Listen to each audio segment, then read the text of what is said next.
الحمد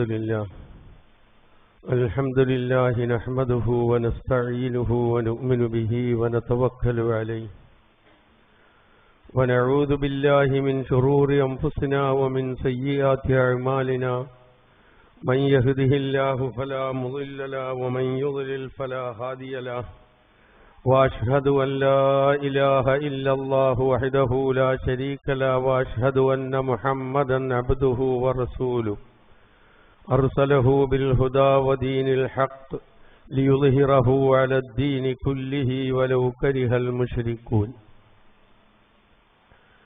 اللهم صل على محمد وعلى آل محمد كما صليت على إبراهيم وعلى آل إبراهيم وبارك على محمد وعلى آل محمد كما باركت على إبراهيم وعلى آل إبراهيم إنك حميد مجيد أما بعد فإن خير الكلام كلام الله وخير الهدي هدي محمد صلى الله عليه وسلم وشر الأمور محدثاتها وكل محدثة بدعة وكل بدعة ضلالة وكل ضلالة في النار يا أيها الذين آمنوا اتقوا الله حق تقاته ولا تموتن إلا وأنتم مسلمون يا أيها الناس اتقوا ربكم الذي خلقكم من نفس واحدة وخلق منها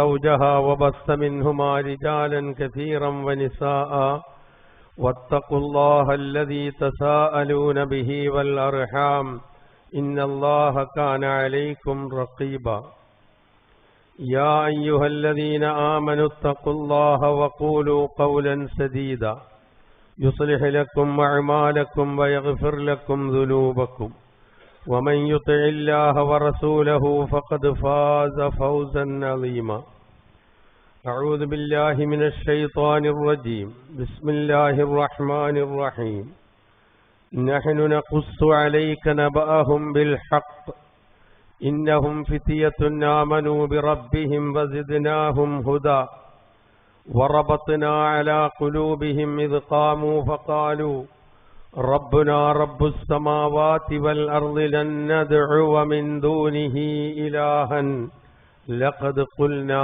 إذا شططا സഹോദരന്മാരെ സഹോദരികളെ, ജീവിതത്തിൻ്റെ എല്ലാ മേഖലകളിലും അള്ളാഹുവിൻ്റെ നിയമനിർദ്ദേശങ്ങൾ പാലിച്ചുകൊണ്ട് ജീവിക്കുവാൻ കൽപ്പിക്കപ്പെട്ടവരാണ് നാം ഓരോരുത്തരും എന്നുണർത്തുന്നു. നാം ഏവരെയും അള്ളാഹു സുബ്ഹാനഹു വ തആല അവൻ്റെ യഥാർത്ഥ ദാസന്മാരായി ജീവിക്കുവാനും മരണപ്പെടുവാനും തൗഫീഖ് ചെയ്യുമാറാകട്ടെ എന്ന് പ്രാർത്ഥിക്കുകയും ചെയ്യുന്നു. വിശുദ്ധ ഖുർആനിലെ 18-ാം അധ്യായം അൽ കഹ്ഫിലെ 13-14 വചനങ്ങളാണ് ഞാൻ ഓതിവെച്ചത്. നഹ്നു നഖുസ്സു അലൈക നബാഹും ബിൽ ഹഖ്. അല്ലാഹു സുബ്ഹാനഹു വ തആല പ്രവാചകനോട് പറയുന്നതാണ്, അവരുടെ വർത്തമാനം വൃത്താന്തം യഥാർത്ഥ രൂപത്തിൽ താങ്കൾക്ക് നാം വിവരിച്ചു തരാം. ഇന്നഹും ഫിതിയത്തുൻ, അവർ ഒരു പറ്റം യുവാക്കളാണ്. ആമനൂ ബി റബ്ബിഹിം, അവരവരുടെ രക്ഷിതാവിൽ വിശ്വസിച്ചു. വസിദ്നാഹും ഹുദ, അവർക്ക് നാം സന്മാർഗബോധം വർദ്ധിപ്പിച്ചു കൊടുക്കുകയും ചെയ്തു.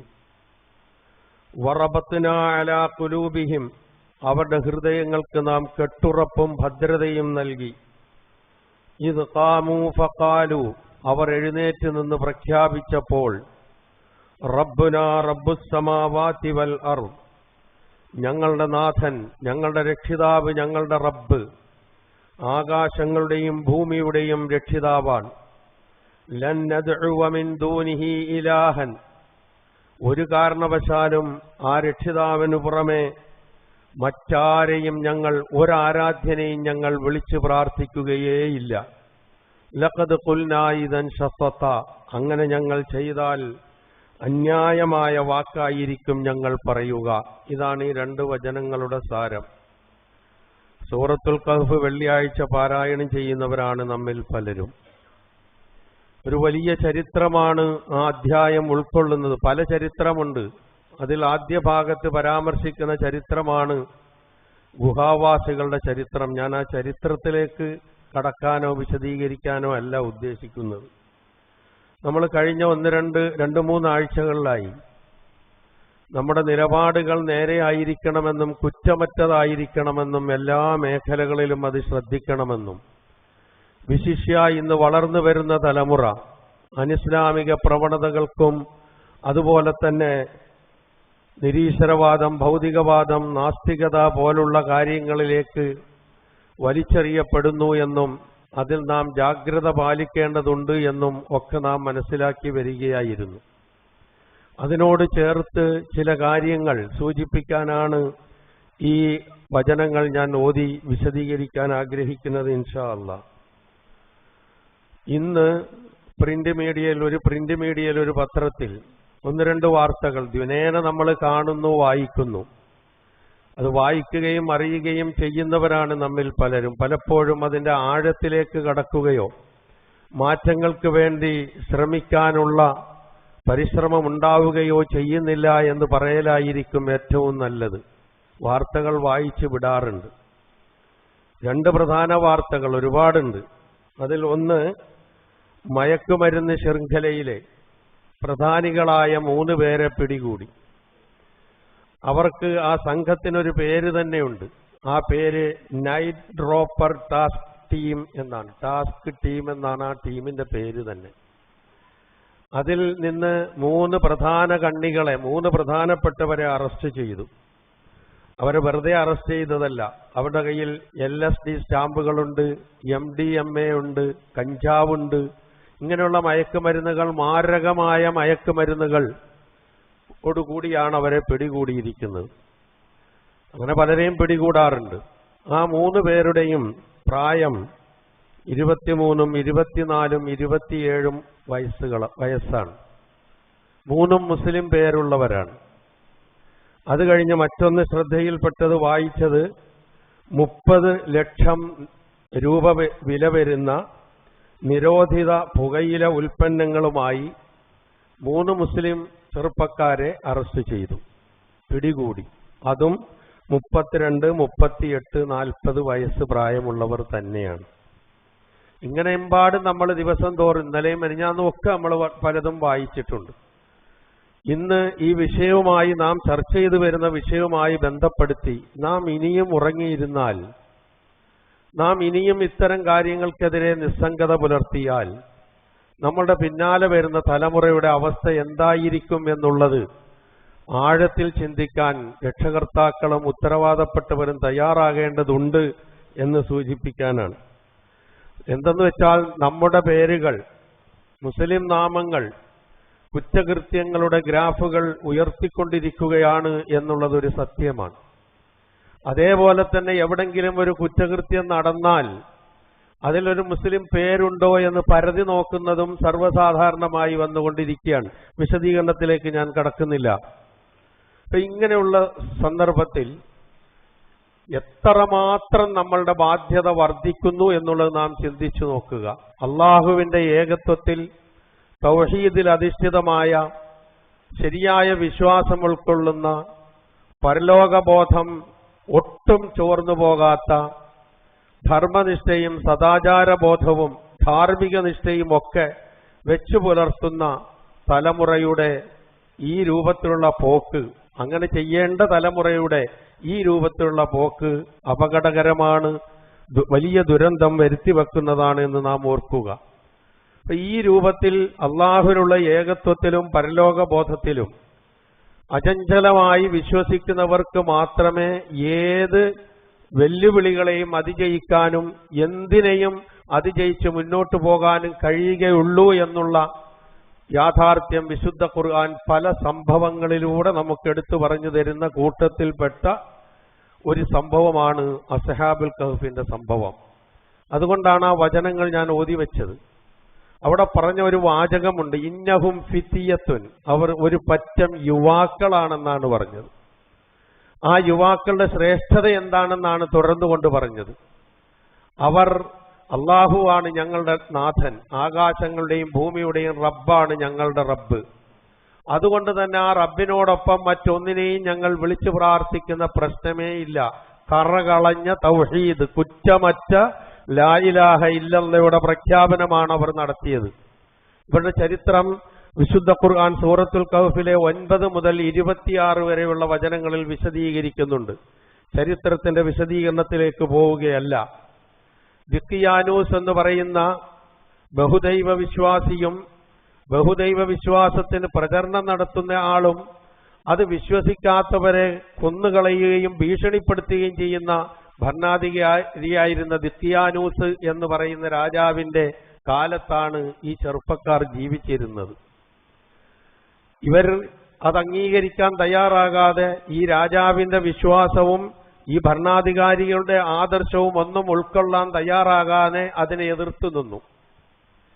അതിനെ എതിർത്ത് നിന്ന് കഴിഞ്ഞപ്പോൾ ഈ ചെറുപ്പക്കാരെ രാജാവ് വിളിച്ച് ഭീഷണിപ്പെടുത്തി, നിങ്ങൾ ഇതിൽ നിന്ന് പിന്തിരിയണം, ഞാനൊരു നിശ്ചിത കാലാവധി നൽകാം, ആ കാലാവധിക്കുള്ളിൽ ഇതിൽ നിന്ന് നിങ്ങൾ മാറിയിട്ടില്ല എങ്കിൽ നിങ്ങളെ ഞാൻ കൊന്നുകളയുമെന്ന് പറഞ്ഞു. എന്നിട്ട് രാജാവ് വിഗ്രഹാരാധനയുടെ പ്രചരണത്തിന് വേണ്ടി പല സ്ഥലങ്ങളിലേക്കും പോയ സന്ദർഭം നോക്കി ചെറുപ്പക്കാർ ആ നാട് വിട്ടു. നാട് വിട്ടു പോയതിന് ശേഷം അവർ ഒരു നീക്കായൂസ് എന്ന് പറയുന്ന മലയിലെ ഒരു ഗുഹയിൽ പോയി അഭയം തേടി എന്നാണ്. അങ്ങനെ രാജാവ് തിരിച്ചു വന്ന് ഇവരെ അന്വേഷിച്ച സന്ദർഭത്തിൽ ഇവർ നാട്ടിലില്ല, നാട് വിട്ടുപോയി എന്നുള്ള വിവരം കിട്ടി. അതിനിടയിൽ ഈ 7 പേരുള്ള ഒരു സംഘമാണവർ. ഖുർആൻ കൃത്യമായി പറയുന്നുണ്ട് ആ ചരിത്രം. ഒരു കഥയല്ലത്, ഖുർആൻ പറയുന്ന ഒരു ചരിത്ര സംഭവമാണ്. ആ 7 പേരുള്ള സംഘം രാജാവ് മടങ്ങി വന്ന് അന്വേഷിച്ചപ്പോൾ നാട്ടിലില്ല എന്ന് മനസ്സിലാക്കി കഴിഞ്ഞു. അവസാനം ഈ രാജാവ് മടങ്ങി വന്ന വിവരം ഇവർക്ക് ഭക്ഷണ സാധനങ്ങൾ എത്തിച്ചു കൊടുക്കുന്ന തംലീഖ എന്ന് പേരുള്ള മറ്റൊരു ചെറുപ്പക്കാരൻ ഇതറിയുകയും ഇവർ വന്ന വിവരം, ഇയാൾ തിരിച്ചു വന്ന വിവരം ഇവരുടെ ശ്രദ്ധയിൽപ്പെടുത്തുകയും ചെയ്തു. എന്ത് ചെയ്തു? അള്ളാഹു അവരെ സഹായിച്ചു. അള്ളാഹുവിനോട് അവർ പ്രാർത്ഥിച്ച പ്രാർത്ഥനയും അതുതന്നെയാണ്, ഞങ്ങളുടെ ഈ കാര്യത്തിൽ ഒരു മാർഗം ഞങ്ങൾക്ക് നീ കാണിച്ചു തരണേ റബ്ബേ, റബ്ബന ആതിനാ മിൻ ലദുങ്ക റഹ്മ വഹയ്യിഅ് ലനാ മിൻ അംരിനാ റശദ എന്ന് പ്രാർത്ഥിക്കുകയായിരുന്നു അള്ളാഹുവിനോട്. ആ പ്രാർത്ഥനയ്ക്ക് ഉത്തരം എന്നുള്ള നിലയിൽ അവർ ആ ഗുഹയിൽ കടന്നപ്പോൾ അള്ളാഹു സുബ്ഹാനഹു വ തആല അവരെ ഉറക്കിക്കളഞ്ഞു. ഈ രാജാവ് തിരിച്ചു വന്നതിന് ശേഷം ഏതാണ്ട് 309 വർഷം അവർ അതിൻ്റെ ഉള്ളിൽ കഴിച്ചുകൂട്ടിയെന്നാണ്, ഉറങ്ങിയെന്നാണ്. നമുക്ക് അത്ഭുതം തോന്നും. ഈ രാജാവ് തിരിച്ചു വന്നിട്ട് അന്വേഷിച്ച് ഇന്ന സ്ഥലത്തുണ്ട് എന്ന് രക്ഷകർത്താക്കളെ പിടികൂടി നിർബന്ധിതാവസ്ഥയിൽ അവർക്ക് പറഞ്ഞു കൊടുക്കേണ്ടി വന്നു. അങ്ങനെ ഇയാൾ വന്ന് നോക്കുമ്പോൾ ഇവർ ആ ഗുഹയ്ക്കകത്ത് കിടക്കുകയാണ്. ഉടനെ ഗുഹാമുഖം ഇയാൾ അങ്ങോട്ട് അടച്ചു. അതോടുകൂടി തീരട്ടെ എന്ന് വിചാരിച്ചു. അങ്ങനെ വർഷങ്ങൾ പിന്നിട്ട് സൂചിപ്പിച്ചതുപോലെ 309 വർഷം അവർ അതിൻ്റെ ഉള്ളിൽ ഉറങ്ങി കഴിച്ചുകൂട്ടി. അതിനെക്കുറിച്ചൊക്കെ ഖുർആൻ വിശകലനം ചെയ്യുന്നുണ്ട്. അതിന്റെ വിശദീകരണത്തിലേക്ക് ഞാൻ പോകുന്നില്ല. വതഹിസബുഹും വൈഖാലം വഹും റുഖൂദ് എന്നാണ്. അവർ ഉണർന്നിരിക്കുന്നവരാണെന്ന് തോന്നും. അവരിലേക്ക് നോക്കിയാൽ അവർ ഉറങ്ങുകയല്ല എന്നായിരിക്കും തോന്നുക. കണ്ണിങ്ങനെ തുറന്നിരിക്കുന്നുണ്ടാകും, പക്ഷെ അവർ ഉറങ്ങുകയായിരുന്നു എന്നാ. ഇനി ആരെങ്കിലും വന്ന് ഇവർ ഉറങ്ങുകയാണോ അല്ലേ എന്ന് നോക്കാൻ വേണ്ടി ശ്രമിക്കുകയാണ് എങ്കിൽ അവർക്ക് ബോധ്യപ്പെടാൻ വേണ്ടി, അവർ ഉറങ്ങുകയാണ് എന്ന് ബോധ്യപ്പെടാൻ വേണ്ടി സാധാരണ നമ്മൾ ഉറങ്ങുന്ന സന്ദർഭത്തിൽ നമ്മൾ അറിയാതെ അങ്ങോട്ടും ഇങ്ങോട്ടും മറിയുമല്ലോ. വനുഖല്ലിബുഹും അലൽ യമീനി വഅല ശിമാൽ എന്നാണ്. അവരെ ഇടത്തോട്ടും വലത്തോട്ടും അല്ലാഹു മറിച്ചിട്ടു എന്നാണ്. ഇങ്ങനൊക്കെ ഖുർആൻ പറയുന്നുണ്ട്. ഞാൻ അതിന്റെ വിശദീകരണത്തിലേക്കല്ല പോകുന്നത്. അങ്ങനെ നാളുകൾ പിന്നിട്ട് ഭരണാധികാരികൾ മാറി മാറി വന്നു. അവസാനം അവിടെ ബൈദറൂസ് എന്ന് പേരുള്ള ഒരു രാജാവ് ഭരണാധികാരിയായി എത്തി. അദ്ദേഹം ലാ ഇലാഹ ഇല്ലല്ലാഹ് ഉൾക്കൊള്ളുന്ന പരലോകത്തിൽ വിശ്വസിക്കുന്ന ഒരു രാജാവായിരുന്നു. അദ്ദേഹത്തിന്റെ അനുയായികളാകട്ടെ പ്രജകളാകട്ടെ വിശ്വസിച്ചവരും വിശ്വസിക്കാത്തവരും ഒക്കെ ഉണ്ട്. അദ്ദേഹത്തിനൊരാഗ്രഹം, എല്ലാ മനുഷ്യരും എന്നെപ്പോലെ അങ്ങ് വിശ്വാസികളായിരുന്നെങ്കിൽ സ്വാഭാവികമായിട്ടും വിശ്വാസികൾ ആഗ്രഹിക്കുന്ന ഒരു കാര്യമാണ്. എന്നാ രാജാവ് ആഗ്രഹിക്കുകയും പടച്ചവനെ ഇവർക്കൊരു ദൃഷ്ടാന്തം കാണിച്ചു കൊടുക്കാൻ വേണ്ടി മരണശേഷം ഒരു ജീവിതമുണ്ടെന്നും ആ ജീവിതത്തിൽ ശിക്ഷാരക്ഷകളുണ്ട് എന്നും അതിൽ വിശ്വസിച്ചില്ല എങ്കിൽ അപകടമാണ് എന്നും ഇവർക്ക് ബോധ്യപ്പെടുത്താവുന്ന ഒരു ദൃഷ്ടാന്തം കാണിച്ചു തരണേ എന്ന് ഈ രാജാവ് പ്രാർത്ഥിച്ചുകൊണ്ടിരുന്നു എന്നാണ്. ആ പ്രാർത്ഥനയ്ക്കിടയിലാണ് ഇങ്ങനൊരു സംഭവം കേൾക്കുന്നത്. ഒരാട്ടിടയൻ ഈ ഗുഹാമുഖത്തെത്തുകയും അതിന്റെ മുകളിൽ സ്ഥാപിച്ചിരുന്ന ആ ഭിത്തി ഏതോ കാര്യത്തിന് വേണ്ടി അയാൾ പൊളിച്ചു കളയുകയും ചെയ്തു നോക്കുമ്പോൾ അതിനകത്ത് 7ഓളം ചെറുപ്പക്കാരിങ്ങനെ കിടക്കുന്നു. അവരെഴുന്നേൽക്കുന്നു. അയാൾ ഭയചകിതനായി ഓടിമാറി. സ്വാഭാവികമല്ലേ അത്?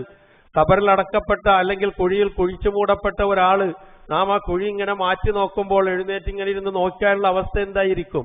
ഏതാളും ഭയപ്പെടും. ഇവരും ഭയപ്പെട്ടു, ഇയാളും ഭയപ്പെട്ടു. ഭയപ്പെട്ട് കഴിഞ്ഞതിന് ശേഷം വിവരം രാജാവിനെ അറിയിച്ചു, ഇന്നതുപോലെ ഒരു സ്ഥലത്ത് ഇന്നൊരു സംഭവമുണ്ട്. അങ്ങനെ രാജാവ് പരിവാര സമേതം അവിടെ വന്നു. ഇവരെ എഴുന്നേറ്റു, ഇവരെ കെട്ടിപ്പിടിച്ച് ആലിംഗനം ചെയ്തു. ഈ രാജാവ് അള്ളാഹുവിന് സുജൂദ് ചെയ്തു എന്നാണ് ചരിത്രം പറയുന്നത്. അപ്പൊ ഈ രൂപത്തിലുണ്ടായ ഈ സംഭവത്തിൽ ഇവിടെ നമുക്ക് മനസ്സിലാക്കാനുള്ള കാര്യമായി ചെറുപ്പക്കാരുടെ വിശ്വാസദാർഢ്യതയ്ക്ക് ആ നാട്ടിൽ നടമാടിയിരുന്ന ശിർക്ക് കലർന്ന വിശ്വാസം, ആ വിശ്വാസത്തിന് പ്രചോദനമായി വർത്തിച്ച രാജാവ്, ആ രാജാവിന്റെ അങ്ങേയറ്റത്തെ തീഷ്ണമായ ഭീഷണി, ഇതൊക്കെ നേരിടുന്നതിനവരെ അല്ലാഹു സുബ്ഹാനഹു വ തആല സഹായിക്കുകയും മരണാനന്തരം ജീവിതം ഇതുപോലെയാണ് എന്ന് നമുക്കൊക്കെ ബോധ്യപ്പെടുത്തി തരികയും ചെയ്യുന്ന സംഭവമാണ് അസ്ഹാബുൽ കഹ്ഫ്. നമ്മൾ ഈ ചരിത്ര ഭൂമിയിലൂടെ സാധാരണയായി യാത്ര പോവുകയും ടൂർ പോവുകയും ഇത് പഠിക്കാൻ പോവുകയൊക്കെ ചെയ്യുന്ന സന്ദർഭത്തിൽ ഈ അസ്ഹാബുൽ കഹ്ഫിന്റെ ഗുഹയുടെ അടുക്കൽ ചെല്ലുകയും അവിടുത്തെ ആ പഴയ കഥ നമുക്ക് ഓർമ്മ വരികയും ചെയ്യുന്നത് അവിടെ പോയിട്ടുള്ളവർക്കൊക്കെ മനസ്സിലാവുന്ന കാര്യമാണ്. അപ്പൊ അതിപ്പോഴും അവിടെ ഉണ്ട്. അത് കാണാനും ഉൾക്കൊള്ളാനും പറ്റുന്ന നിലയിൽ. അതാണ് അസ്ഹാബുൽ കഹ്ഫിന്റെ ചരിത്രം. ഇവിടെ ഞാൻ ചരിത്രമല്ല, ആ യുവാക്കളെയാണ് ഞാൻ നിങ്ങളുടെ മുമ്പിലേക്ക് കൊണ്ടുവരുന്നത്. കാരണം യുവത്വം എന്ന് പറയുന്നത് മനുഷ്യരെ സംബന്ധിച്ചിടത്തോളം അവന്റെ ജീവിതത്തിലെ സുവർണ കാലഘട്ടമാണ്. നമ്മളൊക്കെ ആ യുവത്വം കഴിഞ്ഞു പോന്നവരാണ്. ഒരു മനുഷ്യൻ പിറന്നു കഴിഞ്ഞാൽ അവന് ശൈശവമുണ്ട്, ബാല്യമുണ്ട്, യൗവനമുണ്ട്, മധ്യവയസ്കതയുണ്ട്, വാർദ്ധക്യമുണ്ട്. അങ്ങനെ വാർദ്ധക്യത്തിലെത്തുന്നതിനിടയിൽ അവൻ കഴിച്ചുകൂട്ടുന്ന പ്രായത്തിൽ ഏറ്റവും ക്ലാരിറ്റിയുള്ള, എന്തിനും കഴിവുള്ള, എന്തിനും ശേഷിയുള്ള, എല്ലാവർക്കും ആവശ്യമുള്ള ഒരു പ്രായമാണ് യൗവനം അല്ലെങ്കിൽ യുവത്വം എന്ന് നമ്മൾ സാധാരണ പറയാറുള്ളത്. അതുകൊണ്ടാണ് യുവത്വം അള്ളാഹുവിന്റെ അനുഗ്രഹമാണ്. ഒരു മനുഷ്യന് കിട്ടുന്ന ഏറ്റവും വലിയ അനുഗ്രഹമാണ് ആരോഗ്യമുള്ള യുവാവായി ജീവിക്കാൻ കഴിയുക എന്നുള്ളത്. അതിൽ യാതൊരു സംശയവുമില്ല. അങ്ങനെയുള്ള യുവത്വത്തിന് എല്ലാവരും പ്രാമുഖ്യവും പ്രാധാന്യം നൽകുന്നുണ്ട്. എന്തേ കാരണം? അവർക്കേ പലതിനും കഴിയൂ. മാറ്റിമറിക്കാൻ, പരിവർത്തനമുണ്ടാക്കാൻ, ഭരണത്തിൽ കയറ്റാൻ, ഭരണത്തിൽ നിറക്കാൻ, ഇങ്ങനെയുള്ള കാര്യങ്ങൾക്കൊക്കെ കഴിയ യുവാക്കൾക്കാണ്. അതുകൊണ്ട് എല്ലാവർക്കും വേണ്ടത് യുവാക്കളെയാണ്. ലോകാടിസ്ഥാനത്തിൽ നമ്മൾ എടുത്തു നോക്ക്, ലോകത്തിന്റെ ഏത് രാജ്യങ്ങളിലും യുവാക്കളുടെ കാര്യം പ്രത്യേകം പരിഗണിക്കാനും അവർക്ക് വേണ്ട സഹായങ്ങളും അവർക്ക് വേണ്ട പിന്തുണയും നൽകാൻ വേണ്ടി യൂത്ത് അഫയേഴ്സ് മിനിസ്ട്രി ഇല്ലാത്ത ലോകത്തൊരു രാജ്യം ഉണ്ടാവില്ല. നമ്മുടെ ഇന്ത്യ രാജ്യത്തുണ്ട്, കേരളത്തിലുണ്ട്, എല്ലായിടും ഉണ്ട്. അപ്പൊ അതില്ലാതെ ഉണ്ടാവില്ല. കാരണം എന്താ? യുവാക്കൾ എന്ന് പറയുന്നത് ഒരു രാജ്യത്തിന്റെ എല്ലാമാണ്, ഒരു കുടുംബത്തിന്റെ എല്ലാമാണ്, ഒരു സമൂഹത്തിന്റെ എല്ലാമാണ്, ഒരു രാജ്യത്തിന്റെ എല്ലാമാണ്. അതുകൊണ്ട് തന്നെയാണ് യുവത്വത്തിന് വലിയ പരിഗണന എല്ലാവരും നൽകുന്നത്. ഇതേ പരിഗണന തന്നെ പടച്ചതമ്പുരാനും നൽകിയിട്ടുണ്ട് യുവത്വത്തിന് എന്ന് ബോധ്യപ്പെടുത്താനാണ്. ആ യുവാക്കളെ, ആ 7 പേരെ അല്ലാഹു സുബ്ഹാനഹു വ തആല സഹായിച്ച സൂറത്തുൽ കഹ്ഫിലെ സംഭവം ആമുഖമായി സൂചിപ്പിച്ചത് അതിനു വേണ്ടിയാണ്. അപ്പൊ ഈ യുവത്വത്തെ അള്ളാഹുവിന് ഇഷ്ടപ്പെട്ട രൂപത്തിൽ വിനിയോഗിക്കാനാണ് അല്ലാഹു സുബ്ഹാനഹു വ തആല നിർദ്ദേശിച്ചിട്ടുള്ളത് എന്ന ബോധ്യം എന്റെ മുമ്പിലിരിക്കുന്ന ചെറുപ്പക്കാർക്ക് വേണം.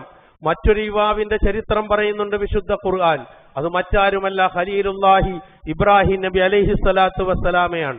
താൻ ജീവിച്ചിരുന്ന കാലത്ത് ആ രാജ്യം ഭരിച്ചിരുന്ന നമ്രൂദ് രാജാവും ആ രാജാവിന് വിടുവേല ചെയ്യുന്ന നാട്ടുകാരും എല്ലാ അർത്ഥത്തിലും ഇബ്രാഹിം നബിയെ ഒറ്റപ്പെടുത്തി. ഇബ്രാഹിം നബി ഒറ്റപ്പെട്ടു.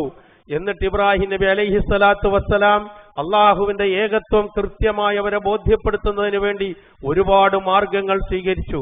ആ മാർഗങ്ങൾ സ്വീകരിച്ച കൂട്ടത്തിൽ അവർ ആരാധിച്ചുകൊണ്ടിരിക്കുന്ന ആരാധ്യ വസ്തുക്കൾക്ക് ഒന്നും ചെയ്യാൻ കഴിയില്ല എന്ന് ബോധ്യപ്പെടുത്തുന്ന നിലയിൽ ഒരു സംഭവം ചെയ്തുകൊണ്ട് അദ്ദേഹം അവസാനം പിടികൂടപ്പെടുകയാണ്. ആരാണ് നമ്മളുടെ ഇലാഹുകളെ ഇങ്ങനെ ചെയ്തത് എന്താണ്? അവർ പൂജിച്ചുകൊണ്ടിരിക്കുന്ന ആരാധ്യ വസ്തുക്കളിൽ ഏറ്റവും വലിയ ഇലാഹിനെ ബാക്കിയാക്കി കൊച്ചു കൊച്ചിലാഹുകളെ ഒക്കെ നശിപ്പിച്ചു കളഞ്ഞു. എന്നിട്ട് അവർ വന്നു നോക്കുമ്പോൾ ഇതെന്താണ് ഈ കാണുന്നത്? അവർ അന്തം വിട്ടുപോയി. എന്നിട്ട് അവർ ചോദിച്ചു, മൻ ഫഅല ഹാദാ ബി ആലിഹത്തിന, ആരാണ് നമ്മളുടെ ഇലാഹുകളെ ഇങ്ങനെ ചെയ്തത്? ആ സന്ദർഭത്തിൽ ആ നാട്ടുകാരുടെ ഒരു മറുപടി വന്നു. ആ മറുപടിയിൽ പ്രയോഗിച്ച വാക്ക് സമിഅനാ ഫതൻ യദ്കുറുഹും യുഖാലു ലഹു ഇബ്രാഹിം. ഇബ്രാഹിം എന്ന് പേര് പറയുന്ന ഒരു ചെറുപ്പക്കാരനെ കുറിച്ച് ഞങ്ങൾ കേട്ടിട്ടുണ്ട്. അവനല്ലാതെ വേറെ ആരും ഇത് ചെയ്യാൻ സാധ്യതയില്ല. അങ്ങനെ മുമ്പിൽ ഹാജരാക്കാൻ നിർദ്ദേശം കൊടുക്കുന്നു, ഹാജരാക്കപ്പെടുന്നു, ചോദ്യം നടക്കുന്നു, ഉത്തരം നടക്കുന്നു.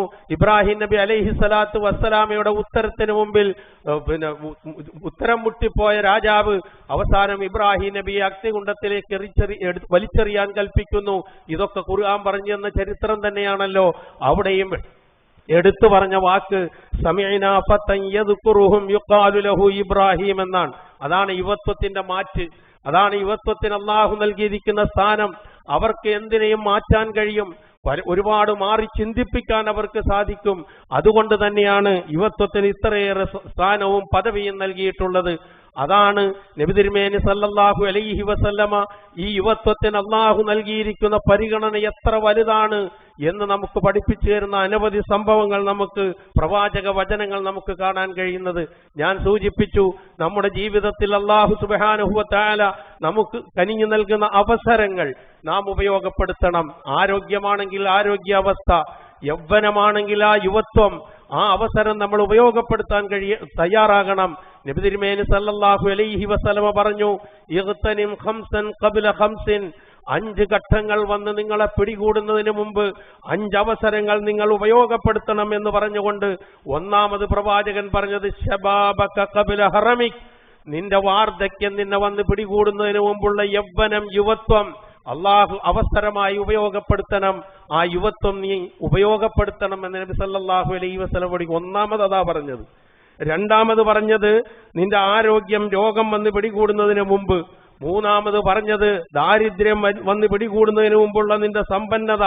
നാലാമത് പറഞ്ഞത് ജോലി തിരക്കിന് മുമ്പുള്ള നിന്റെ ഒഴിവ് സമയം. അഞ്ചാമത് പറഞ്ഞത് ഇതെല്ലാം ഉൾക്കൊള്ളുന്നതാണ് ജീവിതം, അതുകൊണ്ട് മരണം വന്ന് പിടികൂടുന്നതിന് മുമ്പ് നിന്റെ ജീവിതം. ഇതൊക്കെ നീ അവസരമായി ഉപയോഗപ്പെടുത്തണം. പ്രിയമുള്ളവരെ, നമ്മൾ പലരും 10, 60, 65, 70 പ്രായമുള്ള പലരും ഇവിടെ ഉണ്ടാകും. ഞാൻ ഉൾപ്പെടെ, ഈ പറയുന്ന ഞാൻ ഉൾപ്പെടെ ആ വാർദ്ധക്യ ഘട്ടത്തിലേക്ക് നമ്മൾ കാലെടുത്ത് വെച്ചവരാണ്. ഒന്ന് തിരിഞ്ഞു നോക്ക് പിന്നിലേക്ക്. നമ്മളുടെ ആ ശേഷിയുള്ള, ശേമുശയുള്ള, ഊർജ്ജസ്വലതയുള്ള, തന്റേടമുള്ള, നട്ടെല്ല് നിവർത്തി നിൽക്കാൻ കഴിയുന്ന, ആരോഗ്യം അങ്ങേയറ്റം നിലനിന്നുപോയ ആ പ്രായമുണ്ടല്ലോ, ഒരു 17, ഒരു 18, ഒരു 40, 45 വയസ്സിനും ഇടയിലുള്ള ആ കാലഘട്ടം, അത് എങ്ങനെ വിനിയോഗിച്ചു എന്ന് ഇപ്പൊ ഇവിടെ ഇരുന്നെങ്കിലും ഒന്ന് ചിന്തിച്ചു നോക്കുക, ആലോചിച്ചു നോക്കുക. നാം ഓരോരുത്തരും ഒരു മറുപടി കണ്ടെത്താൻ കഴിയുമെങ്കിൽ, അള്ളാഹുവിന് ഇഷ്ടപ്പെട്ട രൂപത്തിൽ വിനിയോഗിക്കാൻ എനിക്ക് സാധിച്ചിട്ടുണ്ട് എന്നൊരു മറുപടി എന്റെയും നിങ്ങളുടെയും മനസ്സിലേക്ക് വരുമെങ്കിൽ, പ്രിയമുള്ളവരെ, നമുക്ക് സമാധാനിക്കാം. ഇല്ലെങ്കിൽ അള്ളാഹുവിന്റെ ചോദ്യത്തിന്റെ മുമ്പിൽ നമ്മൾ മറുപടി പറയേണ്ടി വരും. അതുകൊണ്ടാണ് എന്റെ മുമ്പിലിരിക്കുന്ന യുവാക്കളോട് പ്രത്യേകിച്ച് ഞാൻ പറയുന്നത്, യുവത്വത്തെക്കുറിച്ച് അള്ളാഹു പ്രത്യേകിച്ച് ചോദ്യം ചെയ്യും. ഒരു രക്ഷയുമില്ല അതിന് മറുപടി പറയാതെ.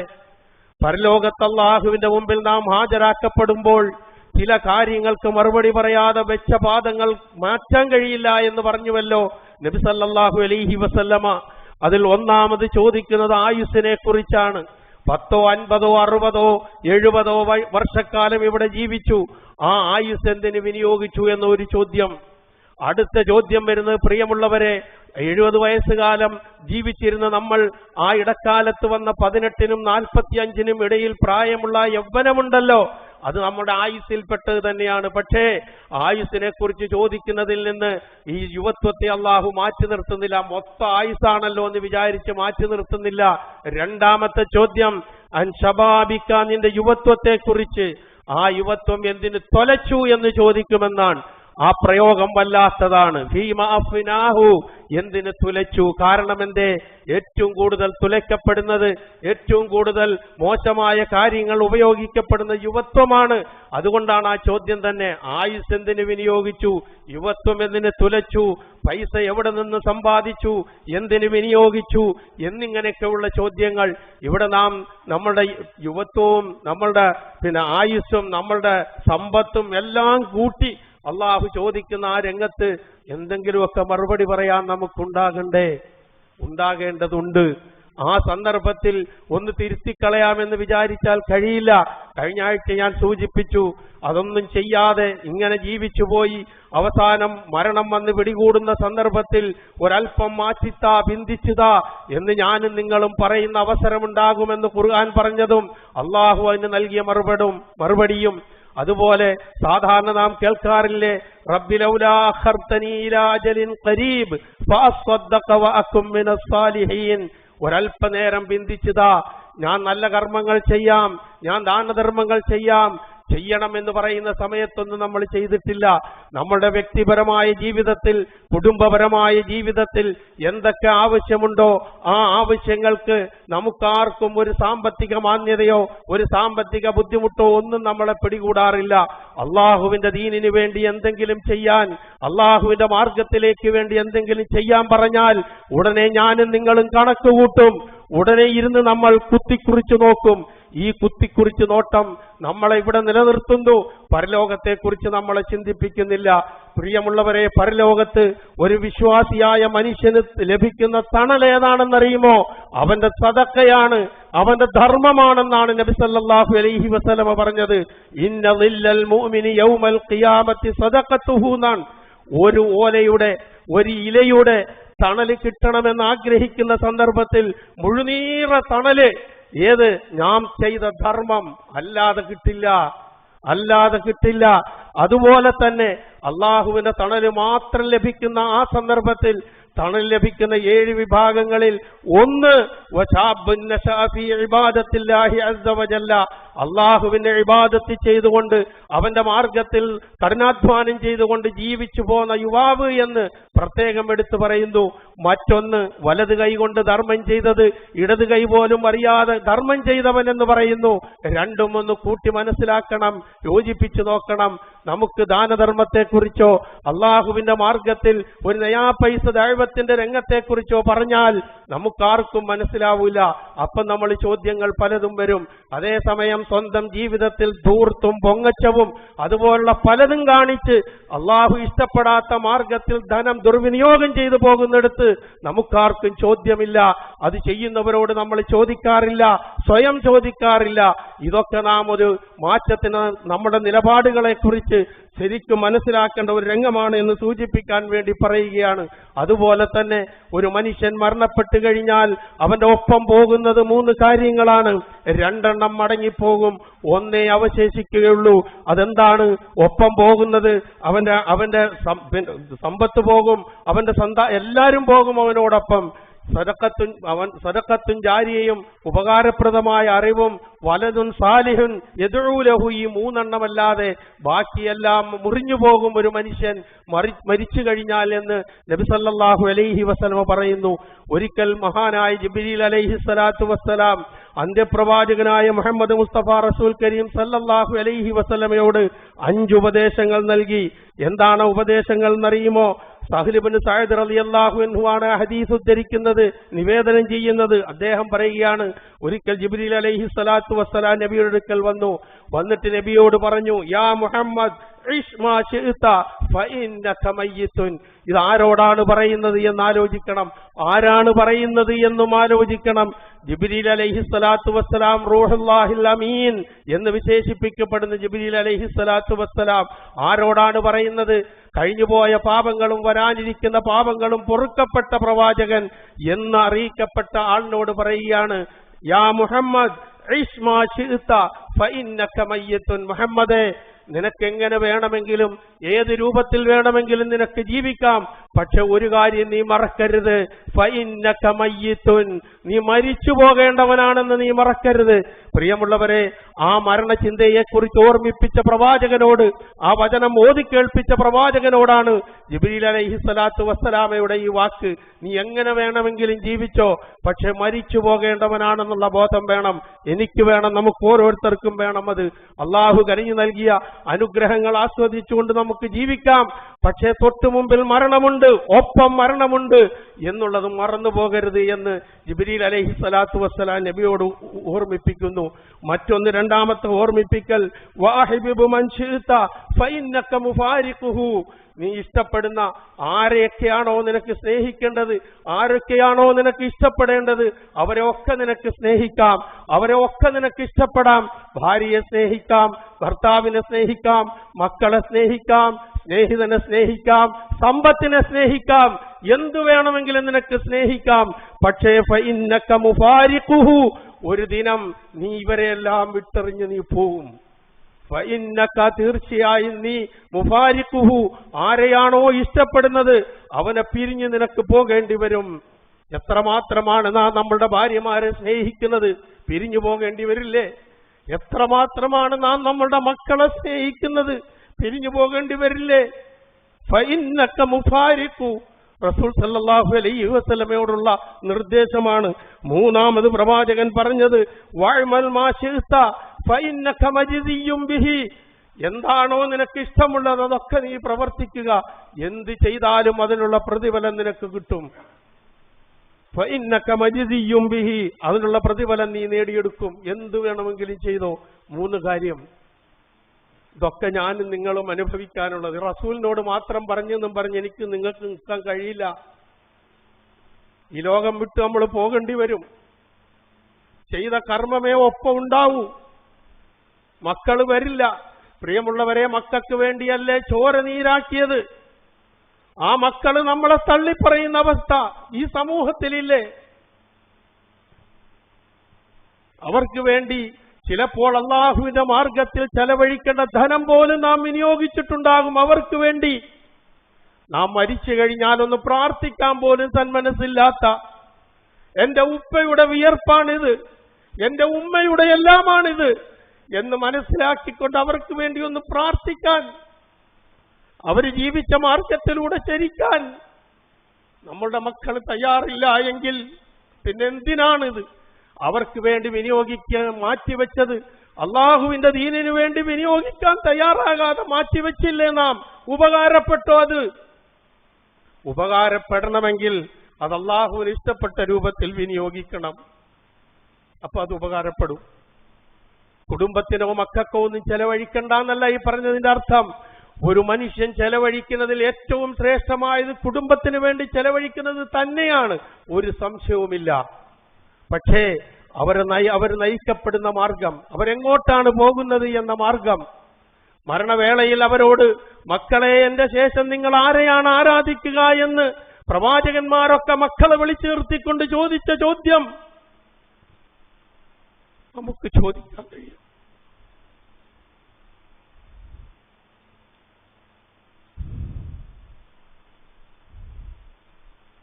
എന്റെ മക്കളെ എന്റെ ശേഷം നിങ്ങൾ ആരെയാണ് ആരാധിക്കുക ചോദിച്ചതാണ് യാക്കൂബ് നബിയും ഇബ്രാഹിം നബിയും ഒക്കെ. അത് നമ്മൾ മറന്നുപോകുന്നു. നമ്മളുടെ ഒപ്പമില്ല നമ്മളുടെ മക്കൾ. നമ്മൾ നിസ്കരിക്കുന്നു, നോമ്പ് പിടിക്കുന്നു, പലതും ചെയ്യുന്നു, ദാനധർമ്മങ്ങൾ ചെയ്യുന്നു, ഇതിലൊന്നും അവർക്ക് താല്പര്യമില്ല. എന്ത് ദീൻ, എന്ത് മതം, എന്തിനാണ് ഈ മതം? മനുഷ്യന്റെ സർവ്വ സ്വാതന്ത്ര്യത്തെയും കൂച്ചുവിലങ്ങിടുന്ന ഈ മതം എന്തിനാണ് എന്ന് പറഞ്ഞുകൊണ്ട് അള്ളാഹുവിനെ ചോദ്യം ചെയ്യുന്ന, പരലോകത്തെ ചോദ്യം ചെയ്യുന്ന, പ്രവാചകനെ അവഹേളിക്കുന്ന ഒരു നിമിഷം ഒന്ന് ആലോചിച്ചു നോക്ക്. ഇതുണ്ടായിക്കൂടാ. തിരുത്തണം, നമ്മൾ തിരുത്തണം, അവരെ നമ്മൾ തിരുത്തണം, വഴി കാണിച്ചു കൊടുക്കണം. നാം ചെയ്യേണ്ട ബാധ്യത നിറവേറ്റി കഴിഞ്ഞതിന് ശേഷം പിന്നെ അല്ലാഹു സുബ്ഹാനഹു വ തആല നോക്കിക്കൊള്ളും. നമ്മുടെ ബാധ്യത നിറവേറ്റിയാൽ അവിടെ അതെങ്കിലും പറഞ്ഞ് നമുക്ക് രക്ഷപ്പെടാൻ കഴിയും. ഇല്ലെങ്കിൽ ഒരു രക്ഷയുടെ മാർഗവുമില്ല. അതുകൊണ്ട് സൂക്ഷിക്കുക, ശ്രദ്ധിക്കുക. നമ്മൾ നമുക്ക് വേണ്ടി, അതാണ് 3 കാര്യം പറഞ്ഞു. 4-മത്തത് പറഞ്ഞു നബി സല്ലല്ലാഹു അലൈഹി വസല്ലമയോട്, യാ മുഹമ്മദ് ഷറഫുൽ മുഅ്മിൻ ഖിയാമുഹു ബില്ലൈൽ, ഒരു സത്യവിശ്വാസിയായ മനുഷ്യന്റെ പവിത്രത, മാന്യത, ശറഫ് അവന്റെ രാത്രി നമസ്കാരമാണ്. പ്രിയമുള്ളവരെ, ചിന്തിച്ചോളൂ ആ വാക്ക്. നമ്മിൽ എത്ര പേര് വെളുപ്പിലെ എഴുന്നേറ്റ് നമസ്കരിക്കാറുണ്ട്? ഒരു വിശ്വാസിയുടെ മാന്യത, അവന്റെ പവിത്രത എന്ന് പറയുന്നത് രാത്രി നമസ്കാരമാണെന്നാണ് ആരോട് പറഞ്ഞത്? രാത്രിയിൽ നിന്ന് നമസ്കരിച്ച് കാലിൽ നീരുകൊണ്ടിട്ട് ആയിഷ റളിയല്ലാഹു എന്ന് ചോദിച്ചു, എന്തിനാ ഈ പാടുപെടുന്നത്? കഴിഞ്ഞുപോയ പാപങ്ങളും വരാനിരിക്കുന്ന പാപങ്ങളും പൊറുക്കപ്പെട്ടില്ലേ? റസൂൽ ഒരു ചോദ്യം ചോദിച്ചു, അഫലാ ഉഹിബ്ബു അൻ അകൂന അബ്ദൻ ശക്കൂറ, ഞാൻ നന്ദിയുള്ള ഒരു ദാസനാകാൻ ഇഷ്ടപ്പെടണ്ടേ ആയിഷ എന്ന് ചോദിച്ച ചോദ്യം. നമ്മൾ നീര് കൊള്ളുന്നത് പോയിട്ട് കാല് കഴയ്ക്കുന്ന അത്ര സമയം നിസ്കരിക്കാൻ നമുക്ക് കഴിയുന്നുണ്ടോ? ഇല്ല. അതും വേണ്ട, അതിന്റെ താഴത്ത് കഴിയുന്നുണ്ടോ? ഇല്ല. ഒരു വിശ്വാസിയുടെ ശറഫ്, അവന്റെ മാന്യത, അവന്റെ പവിത്രത ഖിയാമുൽ ലൈലാണ്, രാത്രി നമസ്കാരമാണ്. ലാസ്റ്റ് അഞ്ചാമത്തത് പറഞ്ഞത് വഇസ്സുഹു, ഒരു മനുഷ്യന്റെ പ്രതാപം, ഇസ്സത്ത് എന്ന് പറയുന്നത് ഇസ്തിഗ്നാഉഹു അനിന്നാസ്, ജനങ്ങളെ പറ്റി ജീവിക്കാതെ സ്വയം പര്യാപ്തനായി ജീവിക്കുക, അതാണ് അവന്റെ ഇസ്സത്ത്. ഇസ്തിഗ്നാഉഹു അനിന്നാസ്, ജനങ്ങളിൽ നിന്ന് വിരക്തനായി ജീവിക്കുക. 5 കാര്യങ്ങളാണ്, നമുക്കും ബാധകമാണ് ഈ 5 കാര്യങ്ങൾ. ജിബ്രീൽ നബി സല്ലല്ലാഹു അലൈഹി വസല്ലമയോട് യാ മുഹമ്മദ് എന്ന് വിളിച്ചു പറഞ്ഞ 5 കാര്യങ്ങളാണിത്. ഇതൊക്കെ നേരിടേണ്ടവരും ഈ രംഗത്തോടൊക്കെ സഞ്ചരിക്കേണ്ടവരുമാണ് നാം. അതുകൊണ്ട് യുവാക്കളോട് പ്രത്യേകിച്ച് യുവത്വം നശിപ്പിക്കാതിരിക്കുക. നാം അത് കഴിഞ്ഞു വന്ന ഞാനും നിങ്ങളും ചിന്തിക്കേണ്ടത്, ആ യുവത്വം എനിക്ക് ഉപകാരപ്പെട്ടിട്ടുണ്ടോ? നീ നിന്റെ യുവത്വം എന്തിനു വിനിയോഗിച്ചു എന്ന് ചോദിക്കുമ്പോൾ മറുപടിയുണ്ടോ? അള്ളാഹുവിനോട് പറയുക, തേടുക സംഭവിച്ചതിൽ നിന്ന്, ഖേദിച്ചു മടങ്ങുക, അടുക്കുക. അത് മാത്രമാണ് കരണീയമായിട്ടുള്ള കാര്യം. അള്ളാഹു സുബ്ഹാനഹു വ തആല നമ്മളുടെ ജീവിതത്തിന്റെ എല്ലാ ആയുസ്സിന്റെ ഓരോ നിമിഷങ്ങളും അവൻ ഇഷ്ടപ്പെട്ട രൂപത്തിൽ വിനിയോഗിച്ച് അവനെ കണ്ടുമുട്ടുന്ന അവന്റെ യഥാർത്ഥ ദാസന്മാരുടെ കൂട്ടത്തിൽ നാം ഏവരെയും അള്ളാഹു ഉൾപ്പെടുത്തുമാറാകട്ടെ.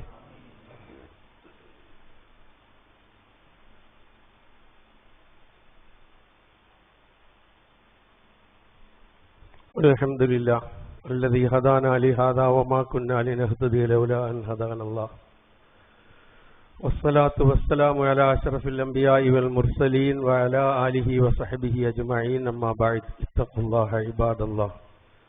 ഒരിക്കൽ കൂടി അള്ളാഹുവിന്റെ ആജ്ഞാനുവർത്തികളായി ജീവിക്കുവാൻ ഞാൻ ഉണർത്തുന്നു. യുവത്വം അള്ളാഹുവിന്റെ അനുഗ്രഹം, നമ്മുടെ ജീവിതത്തിന്റെ സുവർണ കാലഘട്ടം.